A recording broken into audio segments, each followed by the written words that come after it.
and trying to explain the result of his experiment to find the meaning of life. And it's been a convoluted plate of spaghetti that we've been trying to untangle as he just rambles, and hopefully we made some sense of this stuff as he looks at life under the sun without a heavenly perspective. He just looks around, he never looks up to God. And he's having a challenge trying to figure out where there is meaning. And we all know that the finite can't satisfy the infinite soul. So we're in chapter 10, including where we talk about a number of proverbs. And unlike the book of Proverbs, where Proverbs are these pithy sayings that are typically one verse at a time, there's all this, everything in Ecclesiastes is interconnected. And in chapter 10, verses 12 through 15, we're beginning, he goes back and he talks about speech again. The words of a wise man's mouth win him favor, but the lips of a fool consume him. The beginning of the words of his mouth is foolishness, and the end of his talk is evil madness. The fool multiplies words, though no man knows what is to be, and who can tell him what will be after him? The toil of a fool wearies him, for he does not know his way to the city. So what do you make of these 4 verses? What's he getting at? There's sort of a theme here. What do you see as the theme?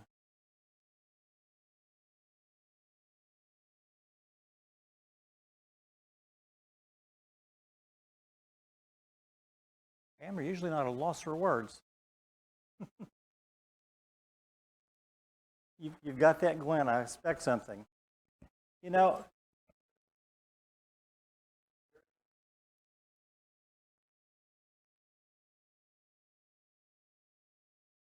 right, the words of a wise man, they win him favor. The foolish words only drag you down. So again, when we look at wisdom, he's talking about godliness, about favor, blessing. And we see that because we know that a wise man's words win him favor because, again, when we do things and we speak the word of God, that we're a catalyst for God's favor to come. But if you're foolishness or have foolish words, you're only going to reap adverse results. Nothing good is going to happen. And I think when we look at a wise man's mouth wins him favor, that reminds me of Matthew 5:41. He says, if one compels you to go 1 mile, what should you do? Go 2. Why? Because you're going to win favor. You're going to be an abundant blessing. And that's what he says about the words of a wise man. The wise man's words are an abundant blessing and bring forth this abundance. And again, when we look at Ecclesiastes, Ecclesiastes is very negative. We look at it on the surface because it's the negative side of the coin compared to the hopeful message of the gospel. And we see this contrast. We see the wise man's words, they're this catalyst for God's favor to come, about this abundant blessing, but everything about the foolish man, it's all negative. What's the difference between foolishness and madness? In verse 13, the end of his evil talk is madness.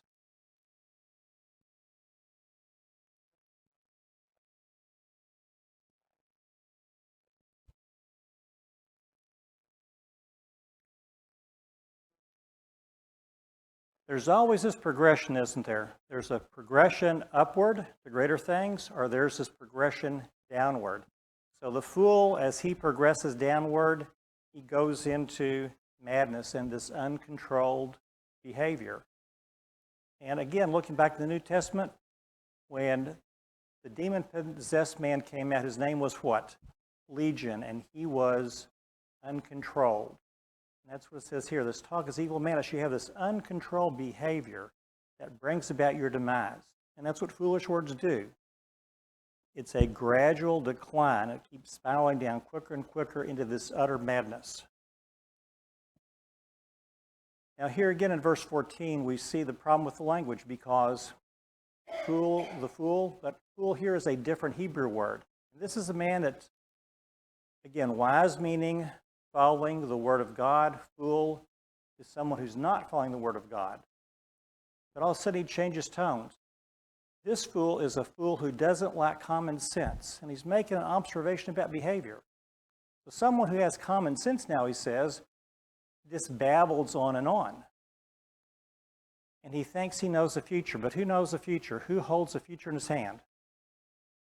Only God.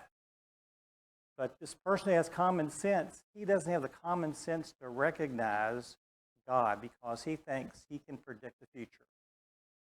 And again, the toil of this one without common sense wearies him. He does not know his way into the city. How do we say that? He can't find his way out of a paper sack. He can't find his way home. He's so confused and blinded by this evil life and these evil words. And we see that foolishness, life without God, it's depressing. And so much of this book, as we look at Solomon's behavior, his attitude, he's a depressed individual. He has significant mental health issues because it's just so depressing. And it's not very upbeat looking at him. But again, we get to see the other side of the coin. All right. And he ends this chapter talking about, what do you, O land, when your king is a child and your princess feast in the morning? Happy are you, O land, when your king is the son of nobility, your princess feast at the proper time for strength and not for drunkenness.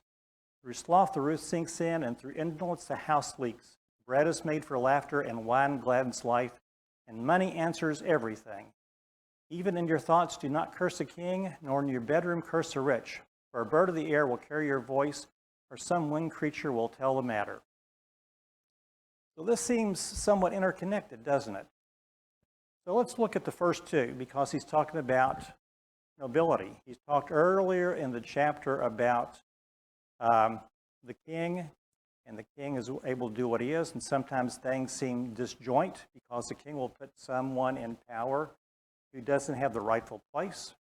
We saw back in chapter 8, obey the king. The whole chapter was about obey the king, and even though in some sense it's obey the earthly king, but it directly applies to obey the heavenly king. So what is he talking about here in 16 and 17 when he talks about what do you land when your king is a child?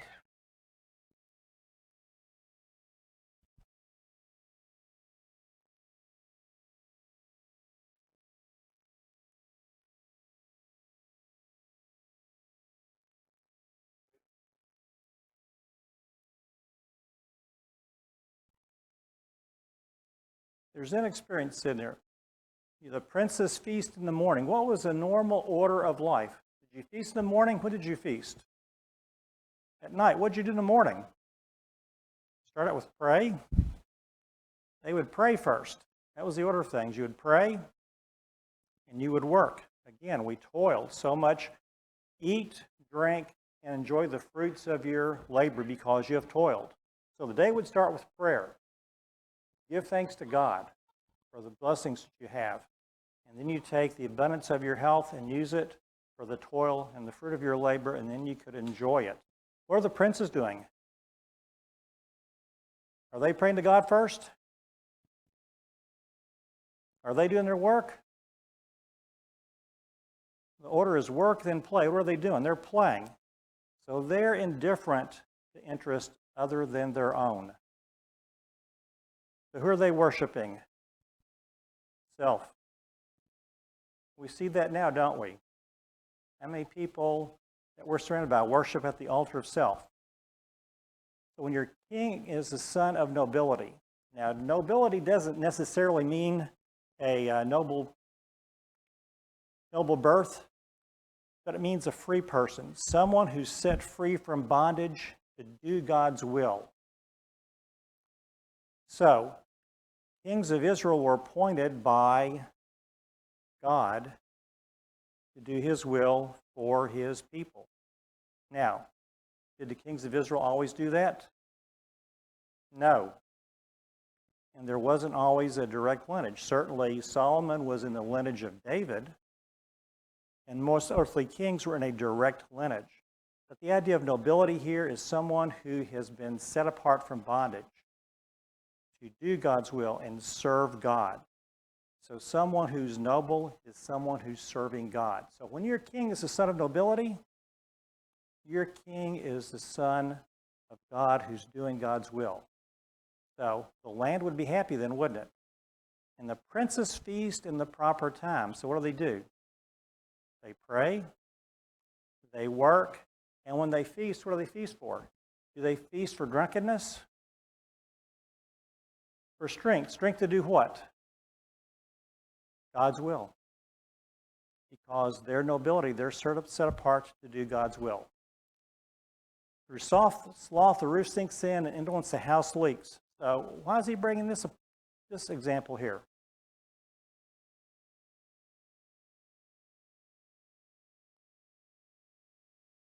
If you're lazy, you don't. Your house is going to fall down. So laziness and idle hands are going to result in a broken house.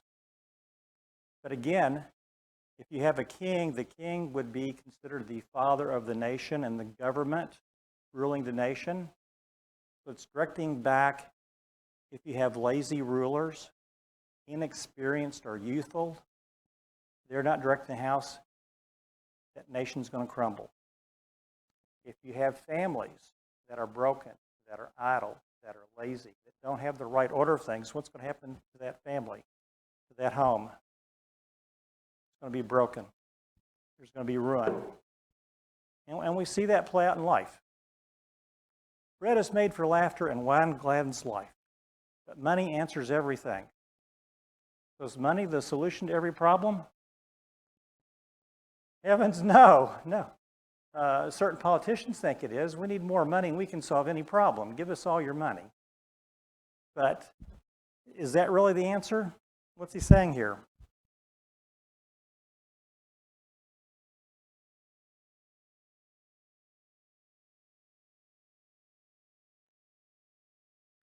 He's being rhetorical, isn't he?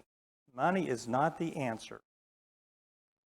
Now, the commentators who think that this was not written by Solomon, written at a later date, again, this is one of the examples, just like our example story about the unlikely hero in the previous chapter 9, because there's somewhat of a drinking song or drinking ditty from the Greeks that's being facetious about that. You know, where bread's made for laughter, wine gladdens life, and money solves all the problems. This is one of the things that they point to. But I think we see here, bread is for laughter. Bread is a daily occurrence. We see the metaphor of bread being the result of your toil and your labor that you're to enjoy every day in this laughter. Enjoy that.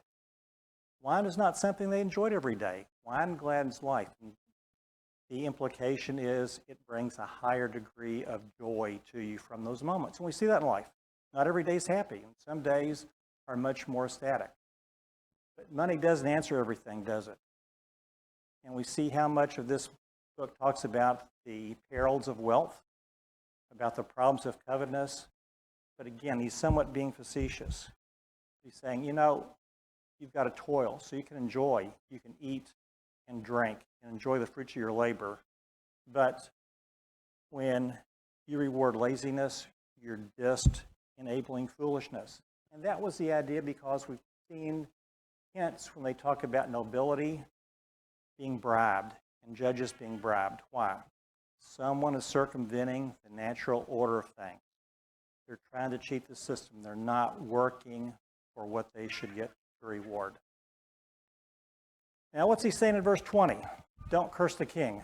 That'd be very important to Solomon. He doesn't want to be cursed.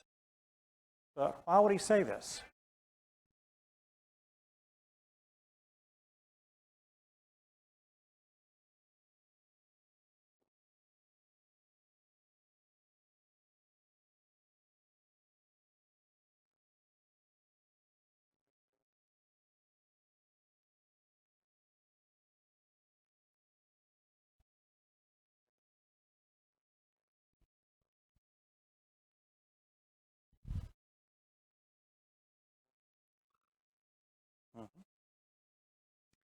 As a man thinketh in a heart, so is he. If we have these inward thoughts, what are we likely to do? We're likely to manifest these thoughts, aren't we? But what do we learn in the New Testament? Don't repay evil for evil. So we see the frustration that people would have when your king is a selfish ruler. When the situation that you're in is not favorable to you. And when we have adversity because of the political and cultural system we're in, keep your thoughts captive. But what are we supposed to be doing? We're supposed to be humble, be calm, trust God. So why are the Jews frustrated in the New Testament with Jesus? What were they looking for in a Messiah? They were looking for someone to throw off the burden of Rome and reestablish the kingdom of Israel and the glory of Israel, of the time of David. And what did Jesus say? I came to seek and save the lost.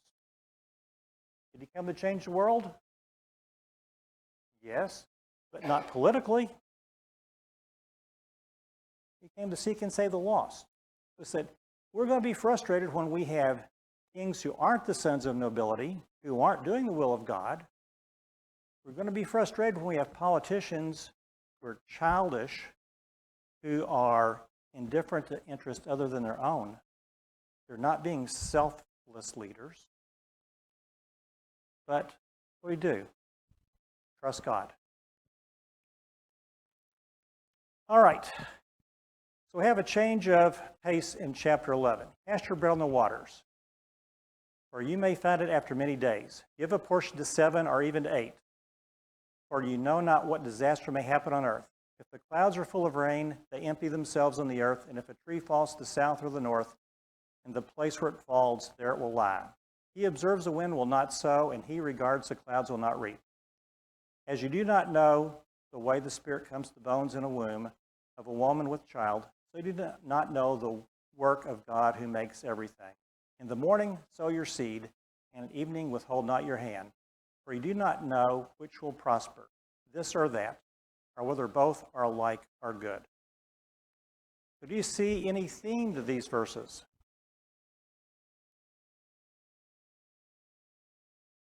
Is there any theme to these verses?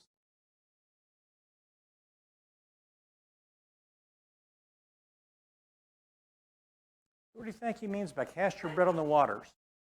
You'll find it after many days.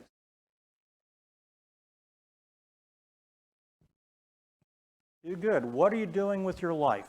So, all through the Bible, bread is a metaphor for life. So, in the original language, this is a way of saying, cast your bread on the waters. You'll find after many days. What are you doing with your life? What's going on now? What direction? All through this Bible, we've seen the consistent theme of as you sow, you will reap. Lex talionis. Now, he admits that adversity happens, and their uncontrolled explained things, but he knows that for the most part, if you are wise, you follow God, you work hard, you invest your resources and your locations in purposes consistent according to truth, and you live in obedience, you're going to be fruitful. But he's saying, live beyond just the here now. Be abundant.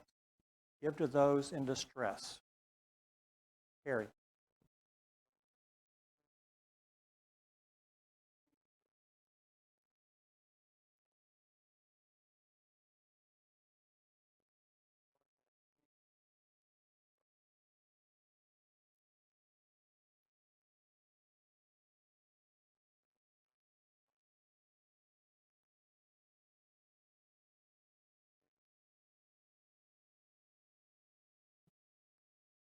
Yep, you've got to look beyond, but you've got to have a purpose.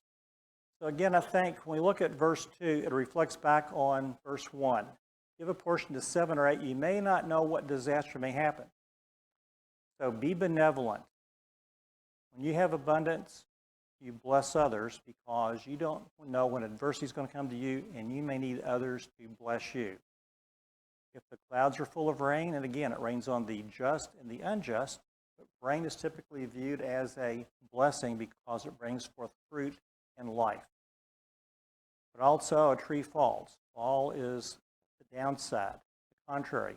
While blessings happen, so do adversity. Pam?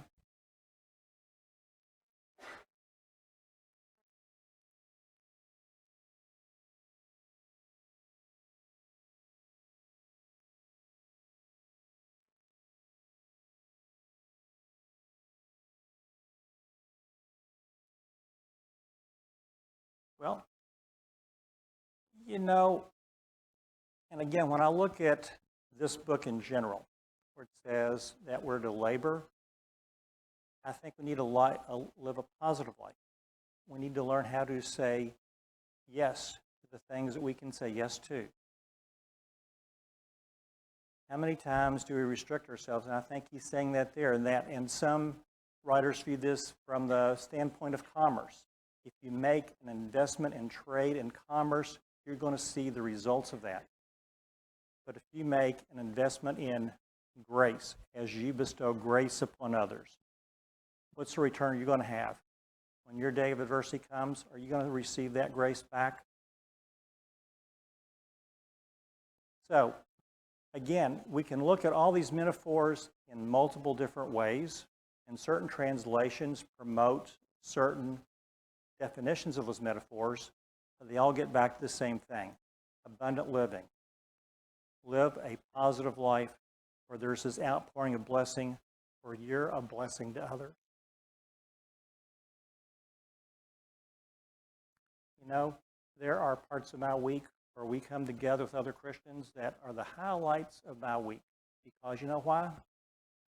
They're a blessing to me. How much are you blessed tonight because you're here to be uplifted by other Christians? How many good things have other Christians done to you and blessed you? Cast your bread upon the waters. You're going to find it many days, because we know the days of adversity will happen, and it's going to come back. Just like that tree falls. Unforeseen, unanticipated, uncontrolled things. And many of them, just like that tree falling, it's irrevocable. It can't be changed. But it's going to come back. But again, we can't use adversity. We have to think about proper timing. We can't be inactive because of potential harm, or fear, or regret. Again, cast your bread upon waters, live an abundant life, be it making an investment in commerce, being gracious to others.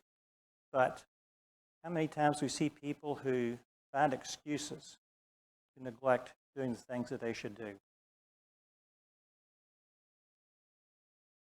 So he's saying, don't live in fear. Just do it. It's not a shoe commercial, but just do it. If you just observing and you wait for the perfect time. How many people wait for the perfect time for something to happen? Does the perfect time ever happen? Where's perfection in heaven? There's never going to be a perfect time on earth. So we don't know the working of God. We need revelation. And God often hides from us the success. They didn't understand how a child formed within the womb. Where did that spark of life happen? Although we know how a child grows in the womb now, where does that spark of life happen, that magical spark? Man, that's unknown. And we'll never know the work of God, but we have to have revelation. And how many times do we have successes from our work that we don't understand that we have planted, because we've cast our bread upon the waters? We've been abundant and gracious to others. And what result has brought good things to them? It's not revealed to us. So live an abundant life. In the morning, sow your seed. In the evening, do not withhold your hand. Again, this is a concept. In the morning, they would work. In the evening, they would study the Torah. So you have to have this balance. You can't just study the Bible all day long and ignore your work. You've got to have this balance of life. But you've got to look to the Lord for prosperity, because as you engage in labor, you have to be earnest. You have to be untiring. You have to persevere. All right. We see a consistent theme here continuing in the last half of chapter 11. Enjoy the present. Light is sweet, it is pleasant for the eyes to see the sun. If a person lives many years, let him rejoice in them all. But let him that remembers the days of darkness will be many. All that comes is vanity. Rejoice, young man, in your youth, and let your heart cheer you in the days of your youth. Walk in the ways of your heart in the sight of your eyes. But know that for all these things God will bring you to judgment. Remove vexation from your heart and put away pain from your body. For youth and dawn are the life of vanity.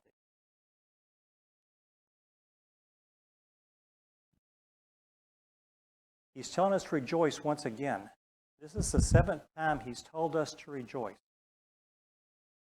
7 in the Old Testament was the idea of godly perfection. How many days are there? 7. How many times do we see 7 as being godly perfection? How many times does he tell us to rejoice? 7. Rejoice in this life.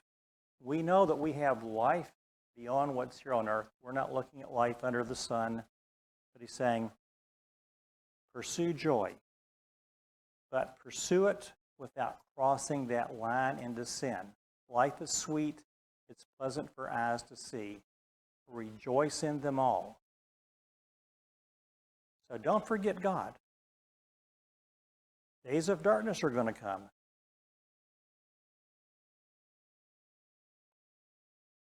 Rejoice, O man, in your youth. Don't let your heart cheer you. Walk in the ways of your heart. How many times do we see young people who seemingly drift away because they're confronted with adversity? They don't have the strength to withstand that.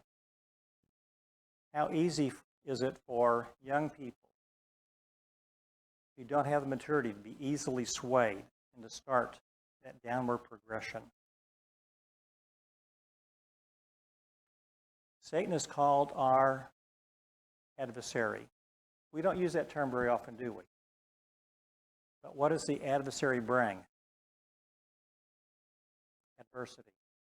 How many times have we seen adversity mentioned in this book?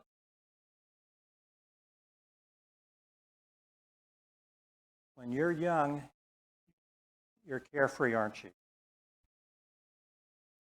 As we get older and we're confronted with the realities of life, we're going to be confronted, as he talks about in chapter 12, the challenges of aging. And it seems like it's from a first-hand point of view. We're more mindful of these things. How often do we see young people who struggle being faithful and walk in the ways of their heart in the sight of their eyes in godly things? So they're saying, don't forget God. Focus on the good. Remove vexation from your heart and put away pain from your body. For youth and the dawn of life are vanity. Does anybody else have a different word for vexation in verse 10?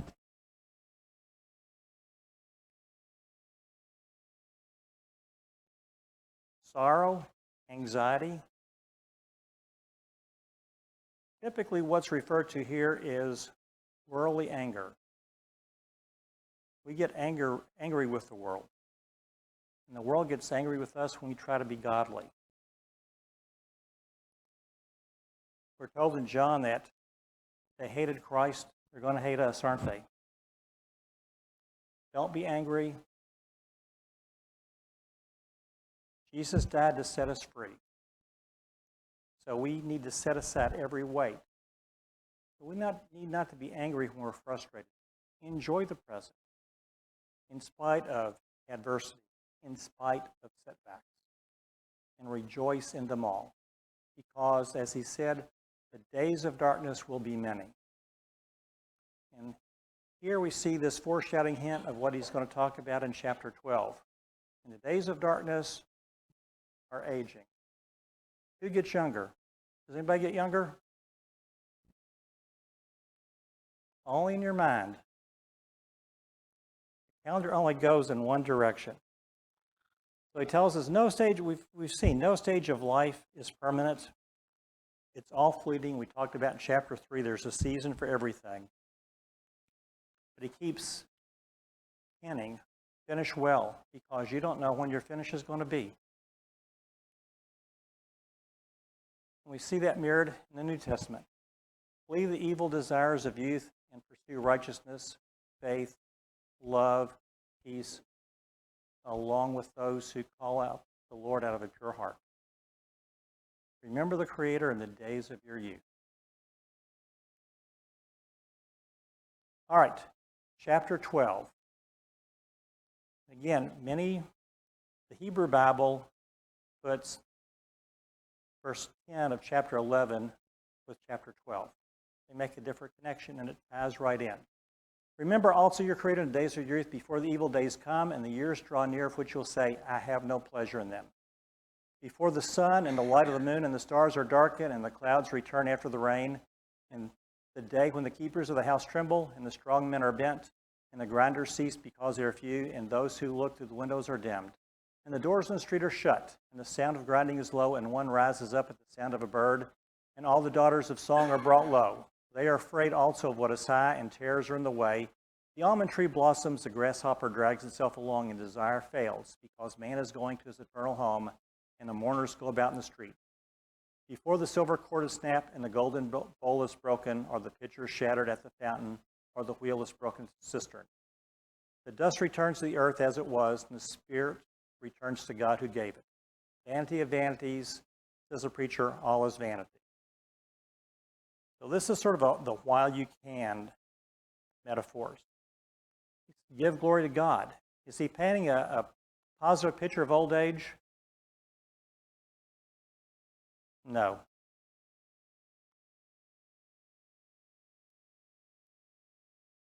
The years are short, but the days are long, aren't they?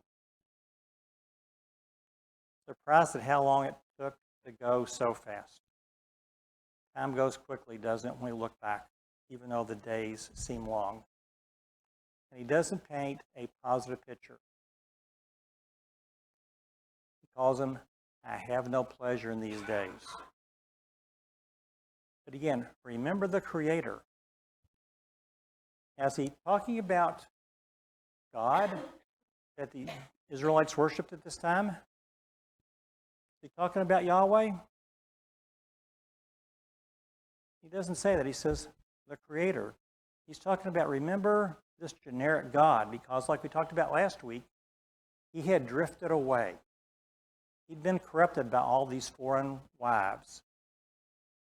But what is the God of Israel? The God that we worship, Yahweh.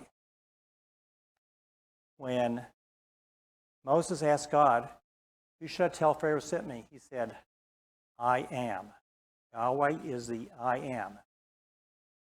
When we need help, when we need compassion, when we need hope and peace and love, do we have this hopeless situation like Solomon? When we look to God, when we need hope, God says, I am hope. Yahweh. When we need peace, God is love, isn't he? I am love. When we need grace, we look to God. We don't have this frustration, this hopelessness, do we? Yahweh, I am grace. I am compassion. I am hope. I'm your help. How positive is our view of this versus Solomon? Had he not drifted, had he talked about remember Yahweh in the days of your youth, it'd be more upbeat, wouldn't it? We have the benefit of having a kingdom hope. He's only looking at the grave and the finite end. He sees nothing beyond. Even though he talks about there's a judgment, he's talked all about there's a judgment because he has this concept of like telling us, I'm going to sow what I reap, even though I'm going to this dead end. And this is eminently frustrating for him. And he's very challenged. How much more blessed are we? as we age, and we have these ravages of aging that impact us, that remember Yahweh, the I Am, in our youth. And why do we remember it in our youth?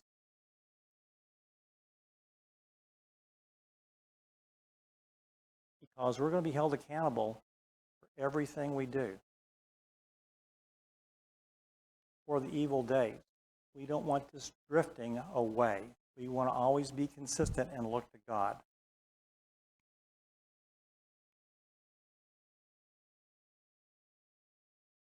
Well, I didn't get included, but the thing that stuck out to me that in contrast to this is 2 Corinthians 4:16 through 18.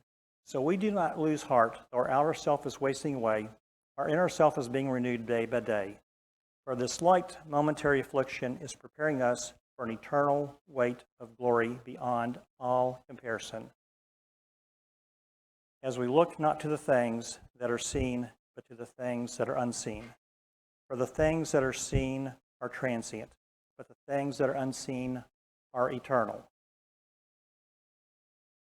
How does our hope compare to Solomon's view of aging and the hopelessness that he experienced?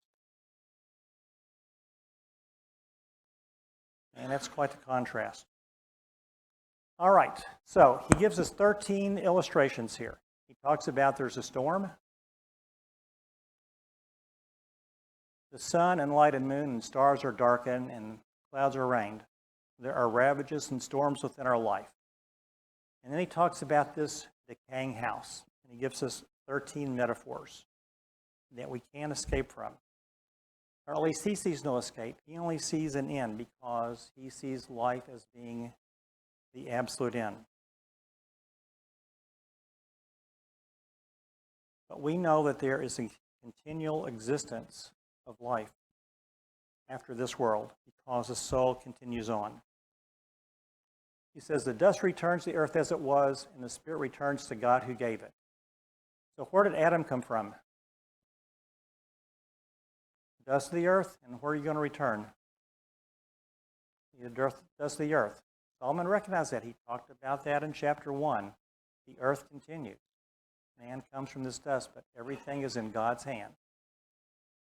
And then going back to chapter 1, verse 3, vanity of vanities, says the preacher, all is vanity. He's hopeless, isn't he? All he's looking at is a consuming judgment. So now he's going to give us the final conclusion. Now, do we think Solomon wrote this? Besides being wise, the preacher also taught. So this is probably a compiler. And again, this gives credence to why so many people, our modern commentators, think that this is all done by a compiler. The preacher taught the people knowledge, weighing and studying and arranging many proverbs with care. The preacher sought to find words of delight, and upliftingly he wrote words of truth. The words of the wise are like goads, like nails firmly fixed are the collected sayings. They are given by the one shepherd. My son, beware of anything beyond these. Of making of many books there is no end, and much steadiness is the weariness of flesh. The end of the matter has been all heard. Fear God and keep his commandments, for this is a whole duty of man. For God will bring every deed in judgment and every secret thing, whether good or evil. That's an easy summation of the book. Fear God, keep his commandments, there's going to be a judgment. And that's been a consistent theme as we've all seen. There's always going to be more books out there to study. But are we going to learn anything different than the principles of life that Solomon has taught us through his grand experiment? Is anybody going to find any meaning in life beyond vanity if they look under the sun?